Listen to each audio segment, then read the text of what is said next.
I am Mariana, and I am 40 years old. I work as a medical assistant.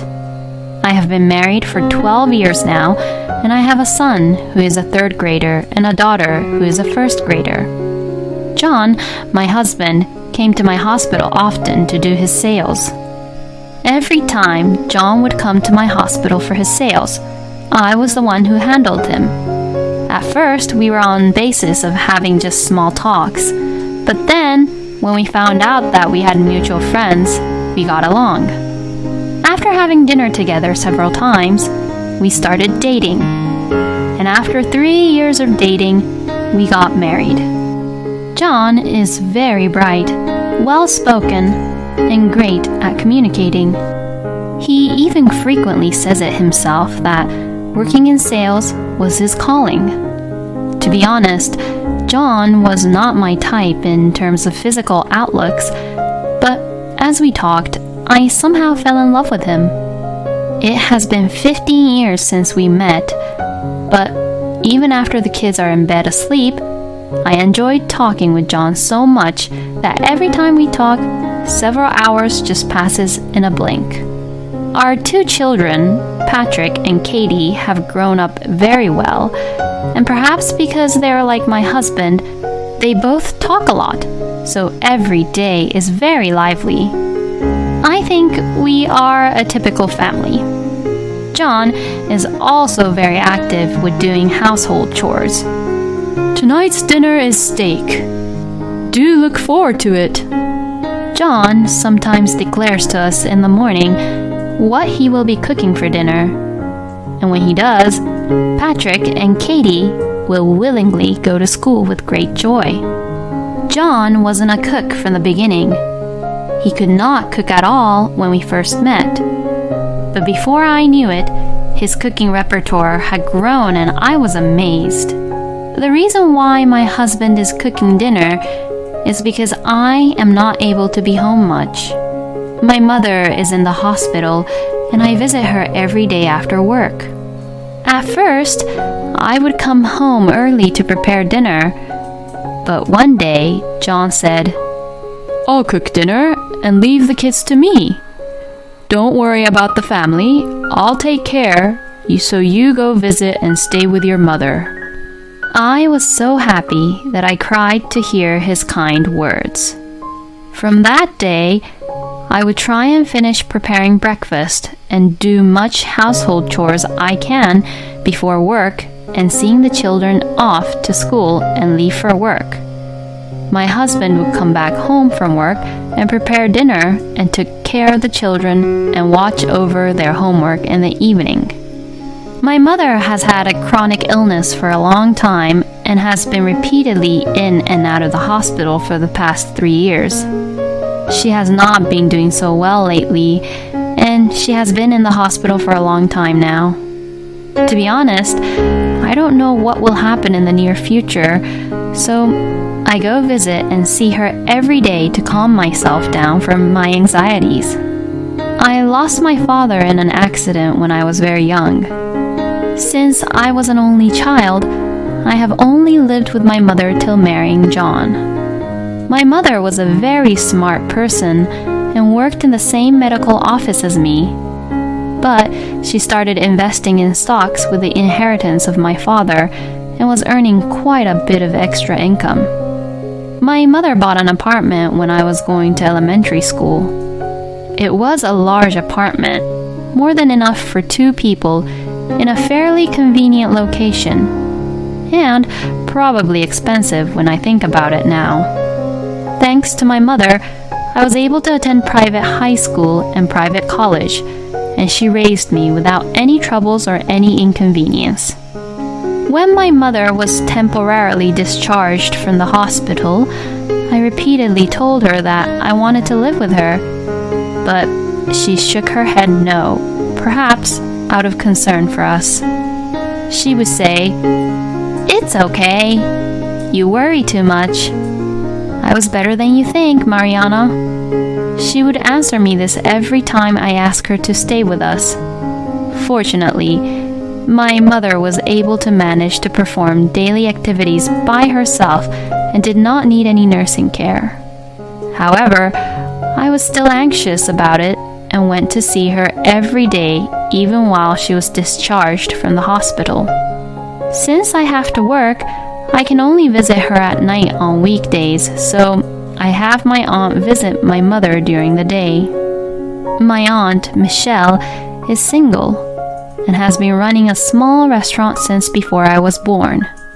Since I was a little girl, I sometimes went to eat dinner with my mother at my Aunt Michelle's restaurant, and when my mother was away at work, Aunt Michelle used to play with me and take care of me. When I was in my rebellious phase, I would fight with my mother, and I would run away to Aunt Michelle's place to calm down. I remember well that when Aunt Michelle and I talked over the food she cooked, I would forget what I was angry about. So, I believe that I was raised by my mother and Aunt Michelle. All the food is delicious, and some of her regular customers have been coming here since I was a little girl. Even after I got married, my family often went to eat at Aunt Michelle's restaurant. Then one day, I went to visit my mother until just before visiting hours and returned home. It was quite late, but I found my mother-in-law was still at our place. The children were still awake, and the four of them were relaxing in the living room. "Oh my, Mariana, welcome back. Were you visiting your mother at the hospital again today? You must be weary for having such a long day. My parents-in-law's house is about a 5-minute drive from ours. My mother-in-law, Rachel, doesn't bully me nor pick on me, but she has a stubborn streak, which makes it harder for me to get along with her. Once she says something, she has to get things done in her way and be stubborn about it. When Rachel comes to our house like this, it is usually when she wants money. My father-in-law, Craig, still has a job and working very hard, and we're not wealthy by any means. For the past few years, Rachel has asked me to send her $500 every month as living expenses, but for the past few months, she often comes to our house to ask for additional money when she says she is in need. Today, Rachel says she came to see her grandchildren, but I think she probably wants the money. After making sure the kids are in bed asleep, Rachel said, "I'm sorry, I'm short of money again this month. Can you just give me a little more?" "Again? This month? We have been giving you money for living expenses every month now. My father is still working, so what the hell are you spending all that money on?" "Don't be so angry. I'm getting old and I have to pay for the hospital. You're telling me not to go to the hospital? Your father's salary is going down because of the recession." John would nag her every time she asks for money, but Rachel would never back down. I have seen this exchange many times, but my mother-in-law makes some excuse and will never leave until we give her the money.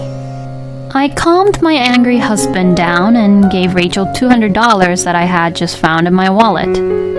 After giving her the money, my husband left to take bath, so I went to walk Rachel to the door, and she said, "Thank you, Mariana. You're always so supportive. By the way, how is your mother?" she asked curiously. It was the first time ever Rachel had asked me about my mother.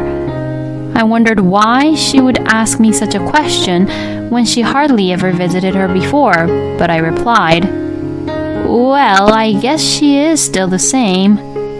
The doctors have told me that this hospital stay is going to be a long one," I answered. Then my mother-in-law said, "Oh, I see. What will happen to your inheritance?" she asked bluntly. I was surprised at her sudden question, so I questioned her back. "What? Inheritance? What do you mean?" "Well, I was just wondering if you already had those conversations with your mother. I believe that your mother has a sister, right? I think you should talk to your mother about this matter now before it's too late." After your mother passes away, you wouldn't want to have any trouble with your aunt about the inheritance, would you?" Rachel's words made me angry and irritated, so I told her, "Don't worry, my aunt and I don't have that kind of relationship that would cause trouble." I replied simply. A few weeks later, John, who had taken the children to his parents' house for the holiday, he came home in a panic. "Mariana, my mother bought a mansion near your work." Near my workplace, a mansion wasn't under construction. Since we lived in the countryside, the mansion was very conspicuous. Whenever we passed by the mansion construction site, my husband and I often wondered who would live in such a place. "What? Where would she get that kind of money?" I asked him in surprise. "I have no idea. I questioned her a lot, but she never answered. Maybe she's relying on my father's retirement money." John said this as he wondered. "If Rachel doesn't have enough money to pay for the mansion, does this mean that we do not need to give her any money for her living expenses anymore?" "That's right. It won't make any sense because if she can afford living in that mansion, she should have enough money for her living expense." We were very angry and irritated because we had been giving Rachel money thinking that she was in need.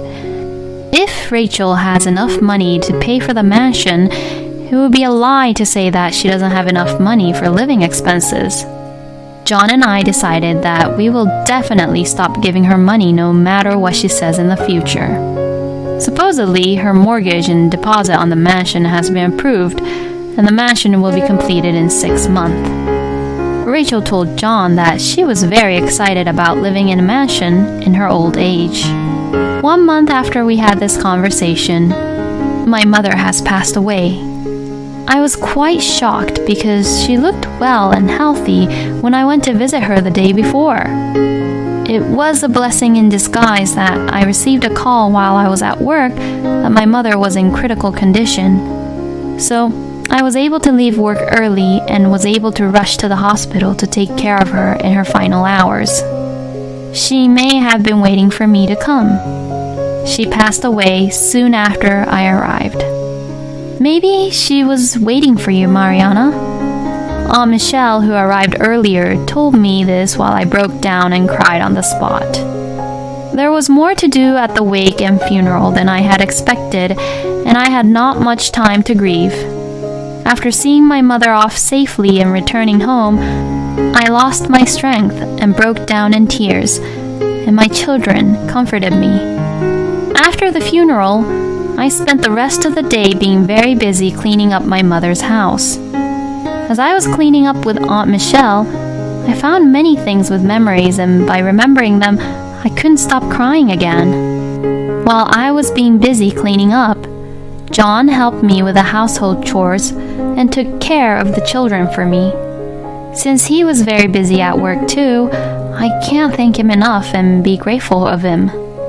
The children were very sweet with me and cared for my feelings. Patrick tried his best to tell me funny stories from school to make me laugh, and Katie showed me that she got an A+ on her test to make me happy. I cried a lot after my mother passed away, but John, Patrick, Kate, and Aunt Michelle took good care of me and supported me.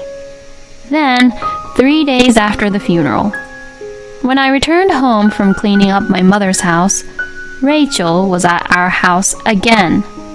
As soon as she saw me back at home, Rachel abruptly said, "When will you get the deposit? The payment is due soon." "Deposit? Payment? What are you talking about?" I asked her back. "I am talking about your inheritance. You got a lot of money, didn't you?" "Inheritance? I renounced my inheritance." "What? Are you kidding me?" Rachel said this in surprise with a very loud voice, which echoed throughout the house. I found out after my mother passed away that my mother's inheritance was nearly $2 million. My mother had told me that she wanted me and my aunt to split it 50-50. However, my mother often talked about my aunt to me. She would say, "If anything should happen to me, please take care of Michelle. I hope Michelle would renovate her restaurant with my inheritance." "Oh, Mother, don't say anything so ominous." We often had this kind of conversation. Even the day before she passed away, my mother was worried about my aunt's restaurant. "Are there any customers coming to Michelle's restaurant? She said something about the AC breaking again, so I'm worried." Aunt Michelle's restaurant was built before I was born, so it was quite old, and my mother offered her many times that she would renovate the restaurant for her, but Aunt Michelle would always refuse the offer. She said she feels bad about spending my mother's money and also didn't want to take a break from running the restaurant while it was being renovated. Aunt Michelle has managed to run the restaurant, but recently the building has been deteriorating and there are many places that need to be repaired, which is costing her a lot of money. Aunt Michelle once told me that although her regulars have been coming to her restaurant for many years, she has a hard time attracting new customers, probably because of the outlook of the restaurant. Since I have been a customer of my aunt's restaurant for many, many years, I wanted her to continue to run the restaurant for as long as she can. Aunt Michelle, who has always prioritized work, spent money for the restaurant, even if it means cutting her own living expenses. She lives on the second floor of the restaurant, where she was living quite frugally, to the point that I would worry every time I went to visit her at her place. I believe that the purchase price for the ingredients for her restaurant's menu has gone up, but she hardly raised the price of her menu she served to her customers. I have a husband and we both work. We are not wealthy by any means, but we are not in need for money.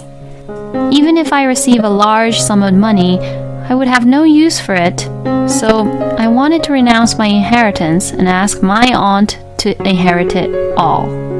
Aunt Michelle initially refused, but when I told her that my mother had been worried about her even the day before she passed away, Aunt Michelle agreed to accept it. I talked to my husband about it, and he agreed with my wishes. John and I had often gone to my aunt's restaurant since we were dating. The food was so good that we often talked about how we wished she had more customers. When I told Rachel how I had renounced my inheritance, she spoke to me angrily. "What? Why would you do such a thing without my consent? How should I pay off for my mansion?" "Your mansion? What are you talking about? I thought you already finished paying it off for the mansion," John asked Rachel. Rachel said vigorously, "There's only a week left until the down payment is due. I've been waiting for your inheritance to come through." I could not forgive Rachel's statement that she had bought the mansion counting on the inheritance from my mother. "What did you just say? Don't you dare mock my mother. Even if we get the inheritance, why should I pay for your mansion?" I think this was the first time I had ever spoken back so strongly to my mother-in-law. I was so angry that I started to cry. "Of course you should pay for my mansion because I am your mother. You wanted her inheritance so much from your mother that you neglected your own family and went to visit her, didn't you?" Rachel retorted. "What a horrible thing to say! I had no intention of that. My mother didn't wish for such thing anyways. Please, just leave." I was only worried about my mother and I never started the conversation of inheritance with my mother ever. Instead, I just wished and wanted my mother to live as long as possible. Coming to us for money is still fine, but my mother's legacy has nothing to do with Rachel. "Hey, Mom, that is just so rude. Mariana didn't even have that kind of idea in her head. What did you do for Mariana's mother? You hardly even went to visit her. I'm very disappointed in you, Mother. please go home already. We won't be supporting your living expenses at all from now on." As John said in a strong tone, "You say such terrible things to your parents. You both are such horrible children. I'm leaving." After she said this, she left our home. After Rachel left, John said, "I am sorry about my mother. I had no idea of what she was thinking. You don't have to worry about her." He said this as he apologizes. John later told me that because of Rachel's age, she has shortened the term of mortgage and agreed to a higher down payment price. Since from that day, Rachel contacted John every day to somehow lend her money, but he stubbornly refused. Since Rachel's demands were so insistent that John talked to his father Jeff about it, and when he did, Jeff and Rachel came to our house to apologize. Jeff had no idea what was going on. He knew that they were going to buy the mansion, but Jeff thought they were going to pay for it from their savings. Jeff also had no idea that John and I had been giving Rachel money for living expenses, and that Rachel had been coming back to us more than we had already given. I was surprised to hear from Jeff that Rachel told Jeff that she's going to our house because since I am away from home to visit my mother in hospital, Rachel will support us with the household chores, which she never did. Jeff said that he had left the money management to Rachel, and Jeff did not know how much money she had saved, but he was surprised to find that it was not even half of what he thought it was. When Jeff questioned Rachel, she confessed that she made poor choices in investment, which resulted her to lose some money. Jeff deeply apologized to John and I. "Mariana, I apologize for my wife's rude behavior. I believe Rachel did the worst thing she could have done as an adult. We will take care of the money for the mansion, so please forget about it. I will make sure she will pay back the money you both have given her, even though it will be paid little by little over time." "Rachel, you apologize to them too." "I'm sorry. I will pay back." Rachel apologized in a small voice without the vigor she had shown the other day. "I understand. If you apologized, it's all right," I said. Seeing my mother-in-law become smaller and smaller, I felt refreshed. In the end, Rachel didn't have the money for the down payment for the mansion, and she tried to get a new loan, but it was not approved.